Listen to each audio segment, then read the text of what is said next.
Hey everyone, Mr. E here with another SolidWorks tutorial for students and beginners, and in this one we're going to look at how to export our designs for production using rapid prototyping machinery like a laser cutter or a 3D printer.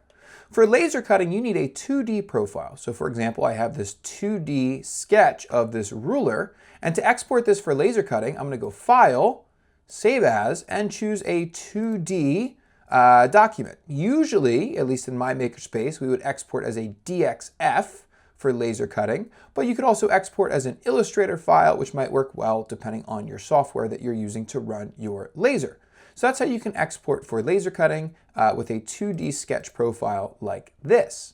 Now for 3D printing, you actually need some type of 3D part like this that you would want to export into a 3D model, but we would do it in a very similar way. So I have my 3D part, I'm going to go File, Save As, and typically for 3D printing, the most generic file type that you might choose would be an STL file. Usually works pretty well with most slicer programs. So I could save this as an STL file.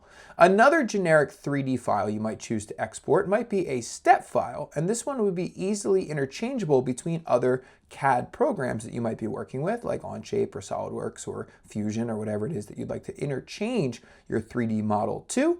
So step if you're going to go to another CAD or CAM, STL if you're going to go directly into a 3D printing slicer.